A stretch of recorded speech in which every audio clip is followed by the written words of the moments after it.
Isang mapagpalang araw sa inyong lahat.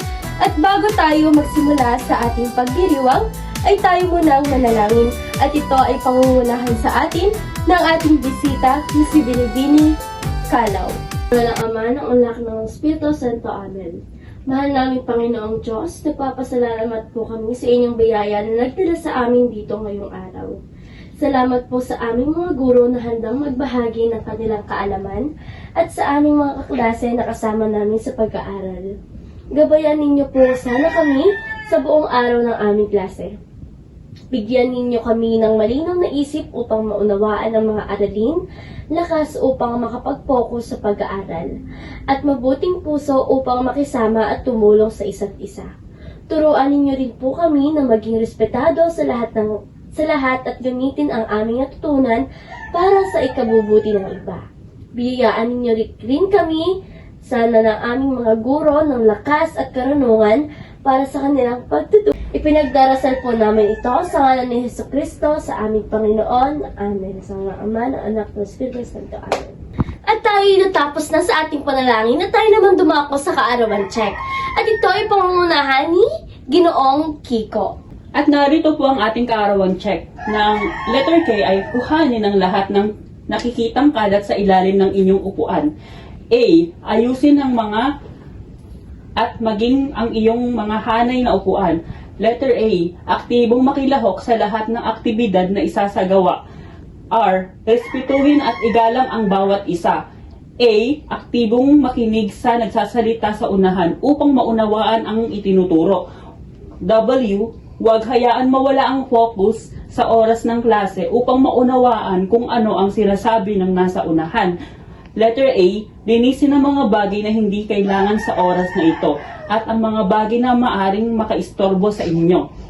Letter N. Nararapat lamang na respetuhin ang anumang kasagutan ng bawat isa. At natapos na po natin ang ating kaarawan check at ngayon naman ay tutungo tayo sa layunin na pangungunahan ni ang ating bisita na si Binibining Thea. At ngayon ay dadako naman tayo sa ating layunin. Layunin na naipamamalas ang kakayahan sa mapanuring pakikinig at pag-unawa sa napakinggan. Maipakita ang kahalagahan ng pandiwa sa wika at nakapagbibigay ng mga halimbawa ng pandiwa. Pangatlo, makibahagi ng aktibo sa talakayan tungkol sa paksang tinatalakay. At ngayon ay natapos na natin ang ating layunin at ngayon ay dadako naman tayo sa paunang aktibidad na pangungunahan sa atin ng ating bisita na si Binibining Kalaw. Tayo naman dumako sa ating paunang aktibidad at ito ay tatawagin natin Handa Hula sa Araw ng Kaarawan. At bago tayo mag-umpisa sa ating paunang gawain, narito naman ang panuto. Aking papasahin at kailangan nyo lang pakinggan at makinig ng maayos. Panuto, ipapakita ng guro ang mga larawan at gamit ang dalawang larawan na ito, kailangan nyo mahulaan dahil iyon ang magiging paksa natin ngayong araw. Sa inyong palagay, sa nakikita niyo dito sa harapan, ito ay dalawang larawan na nakapaloob dito ang aming tatalakayin, ang aming paksa ngayong araw. At sa inyong palagay, ano kaya ang kahulugan ng dalawang larawang ito na inyong nakikita? Magaling! Talagang inyong napatunayan at inyong nahulaan kung ano nga ba talaga ang tamang kasagutan sa aming paksa. At ito ang pandiwa. At ngayon, dadako naman tayo sa ating pangalawang aktibidad na pangungunahan ni ang ating bisita na si Ginoong Kiko. Yan nga po, hindi pa po dito natapos ang ating aktibidad at ito naman ang ating susunod na aktibidad, ang papamagatan nating pandiwa. At narito ang ating panuto.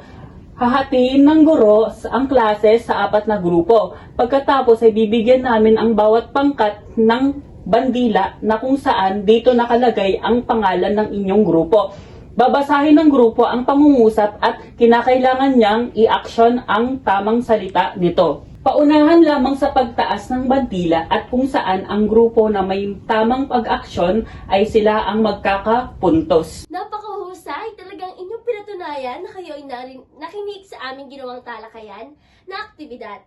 At ngayon, bigyan nyo ang inyong mga sarili ng birthday clap. Isa, dalawa, tatlo. Isa, dalawa, tatlo. Maligayang, maligayang, maligayang kaarawan! Ngunit hindi pa dyan natatapos ang ating mga pampasiglang gawain. Mayroon pa kaming inihandang pampasiglang gawain at ito ay tatawagin nating Buuin Mo Ako sa Pangungusap. Ngunit bago tayo magsimula, ay may papakilala muna kami sa inyo dahil siya ang may kaarawan sa araw na ito. Handa na ba kayong makilala siya? Siya si Kate. Siya ang dahilan kung bakit tayong lahat ay magkakasama dahil sa pagdiriwang ng kanyang kaarawan. Bago tayo mag-umpisa sa inihanda naming gawain, atin muna siyang batiin at kantahan ng maligayang kaarawan. Maligayang bati sa iyong kaarawan. Happy birthday, happy birthday. Maligayang bati sa iyong kaarawan. Happy birthday to you. Happy birthday, Kate! Dahil birthday ni Kate, siya ang magiging bida ngayon sa ating kwento. Handa na ba kayong makinig sa ating isang kwento? Isang umaga ay gumising si Kate na sabik na gawin ang mga bagay na masaya sa kanyang kaarawan. Agad siyang lumapit sa kanyang ina at may ngiting nakapinta. Sa kanyang muka ay sinabi niya na, "Nay, birthday ko na po! Excited na po ako para mamaya." Ngumiti ang kanyang ina at marahang sinaplos ang kanyang ulo.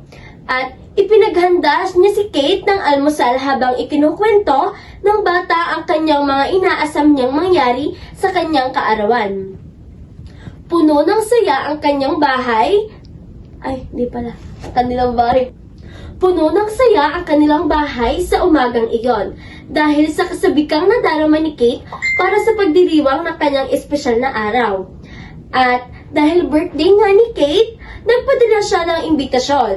Ano kaya ang laman ng imbitasyon na yon? Dahil birthday nga ni Kate, may pinadala si Kate na imbitasyon at atin na tong tingnan. At ang laman ng imbitasyon nito ay salitang nagbabasa. Salitang kilos na nagbabasa.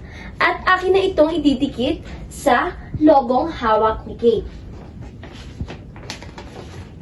Ngayon, magbibigay ako ng isang halimbawa na konektado sa salitang nagbabasa.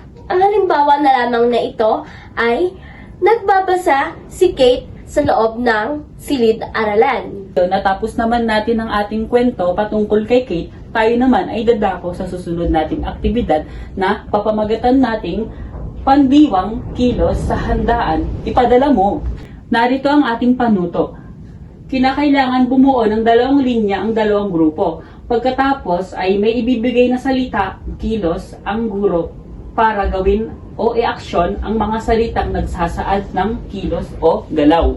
Unahan lamang mahulaan ng susunod na miyembro hanggang sa ito ay makarating sa dulo. Ang siyang unang makatapos ng nasabing aktibidad ay siya ang mananalo. Natapos na natin ang ating panghuling aktibidad.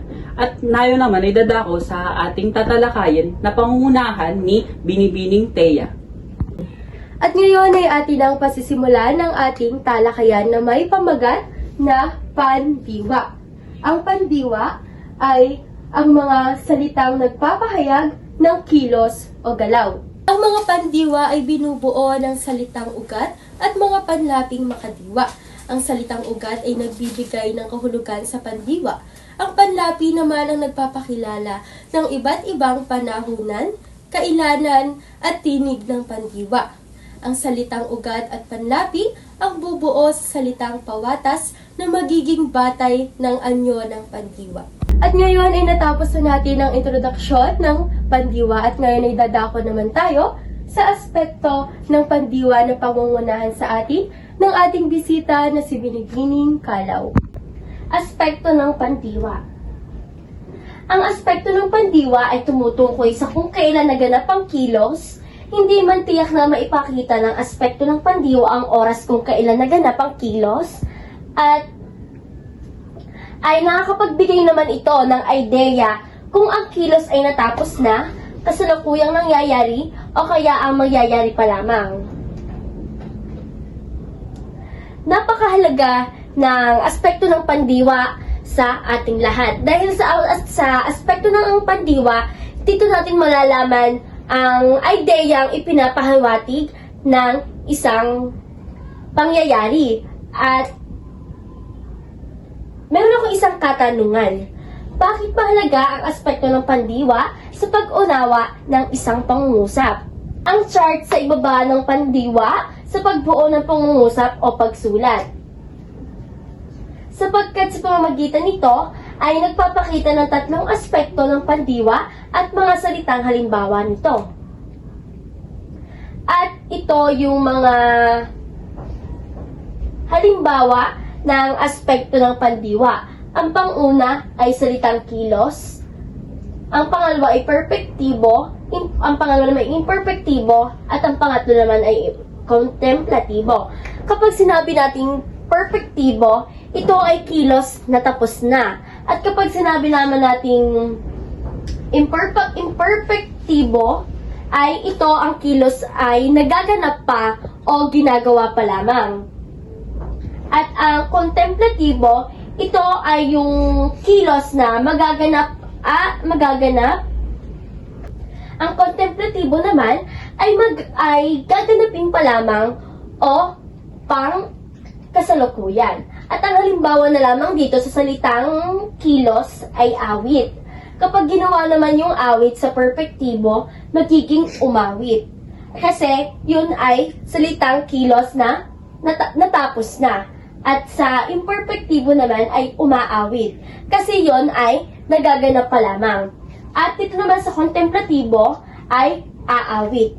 Kasi yon ay gaganapin pa lamang.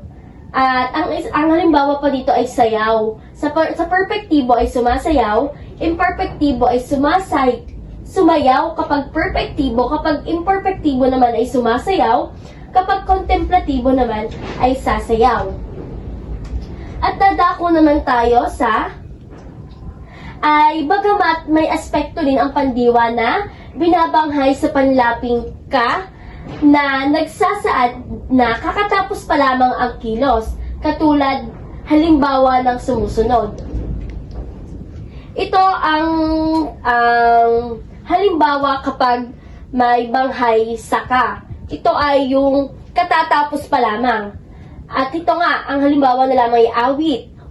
Umawit kapag perpektibo, umaawit kapag imperpektibo, at awit na maaawit kapag kontemplatibo, at kapag naman katatapos pa lamang ay kaaawit. Yun ang halimbawa ng salitang kilos na may binabanghay sa panlaping ka. At ngayon naman, dadako tayo sa uri ng pandiwa. At dito ko na tinatapos ang aking talakayan. Tatawagin ko naman ang ating bisita na si Binibining Altea de Silva para talakayin ang patungkol sa uri ng pandiwa. Ngayon ay dadako naman tayo sa uri ng pandiwa. Ang pandiwang katawanin nagtataglay ng kahulugang buo na hindi nangangailangan ng tagaganap o tagatanggap ng kilos. Narito ang halimbawa. Umalis na ang panauhin. Pangalawa, lumipad sa himpapawid ang mga ibon. Pangatlo, ang mga panauhin ay pumunta sa ilog.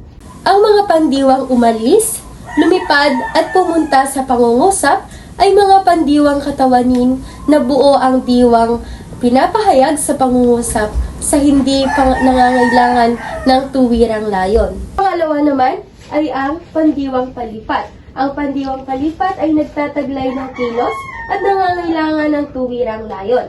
Narito ang halimbawa.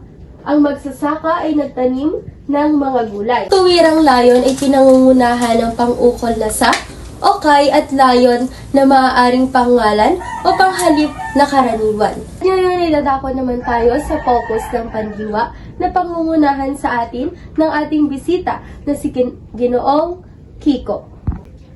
At ngayon naman, tayo naman ay dadako sa ating talakayan na pamamagatang focus ng pandiwa. Ang focus ng pandiwa ay tumutukoy sa relasyon ng pandiwa sa simuno ng pangungusap. Karaniwan nagbabago ang focus ng pandiwa kapag nagbabago ang panlapi o idudugtong sa salitang kilos. Bagamat sa katotohanan, hindi nagbabago ang focus ng pandiwa kahit sa baguhin ang aspeto ng pandiwa. Yan.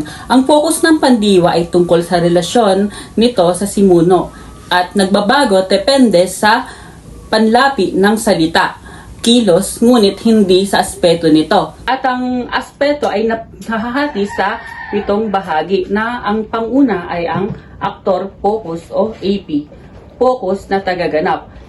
Narito ang kanyang ibig sabihin. Ang pandiwa ay nakafocus sa aktor o tagaganap ng kilos na siyang simuno sa pangungusap. Narito ang halimbawa nito. Nag-aaral si Marvin kahapon. Ang pandiwa dito ay nag-aaral at ang simunong tagaganap ay si Marvin. Naintindihan po ba? At ang 1, 2, 3, 4. At ang pangalawang aspeto ay ang goal focus o GP. Focus sa layon. Ang pandiwa ay nakafocus sa layon na siyang simuno ng pangungusap. Ang halimbawa nito ay ang bantayan mo ang sinaing at baka masunog. Ang pandiwa dito ay ang bantayan.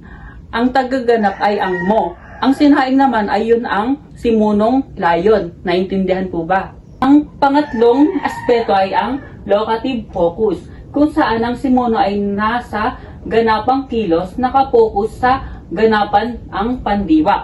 Halimbawa nito ay ang pinintahan niya ang berde ang mga tulay. At ngayon, dadako naman tayo sa pandiwa sa kaarawan, sayaw, tugma at palaisipan. Narito ang panuto. Hahatiin ang klase sa 3 pangkat. Bawat pangkat ay bibigyan ng guro ng kani-kanilang gawain at maghahanda ng isang maikling pagtatanghal sa loob ng 3 hanggang 5 minuto. At ang sa pangkat 1, ang gagawin nila ay pandiwa sa galaw. Isang palaisipan, gumawa ng 5 hanggang 7 palaisipan kung saan ang sagot ay isang pandiwa na nagsasaad ng galaw. Sa pangkat 2 naman ay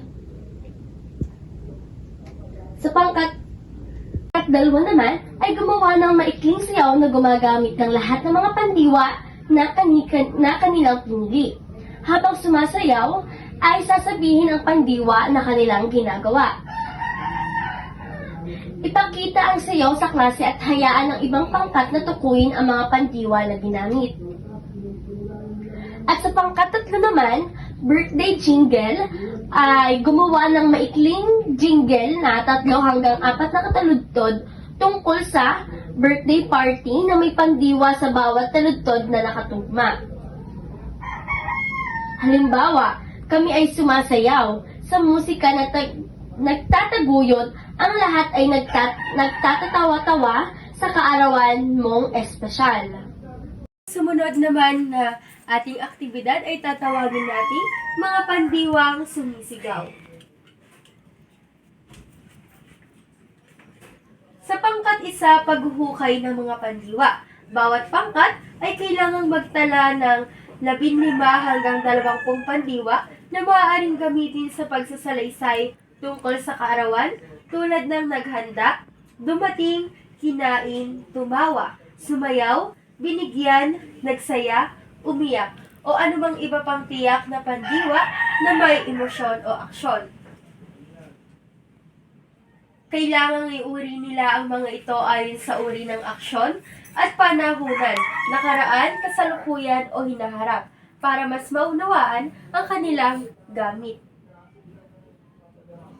Para naman sa pangkat 2, pagsusulat ng maikling kwento. Gamit ang mga pandiwang kanilang naitala, ang pangkat ay kailangang sumulat ng maikling kwento tungkol sa isang kakaibang kaarawan na pinagsasama-sama nila.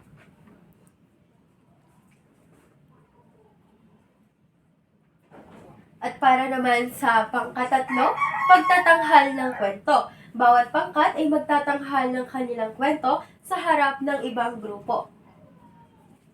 Habang nagtatanghal, kailangang ituro ng bawat miyembro ang pandiwa sa kanyang binibigkas na pangungusap at ipaliwanag ng maikli kung bakit iyon ang napiling pandiwa. Narito naman ang ating pangatlong aktibidad na papamagatan natin, pandiwa mo, ipaliwanag mo. At narito ang ating panuto. Matutukoy ng maunawaan ang kahalagahan ng pandiwa sa pangungusap, pati na rin ang mga uri nito at paano ito ginagamit sa pang-araw-araw na pakikipag-usap.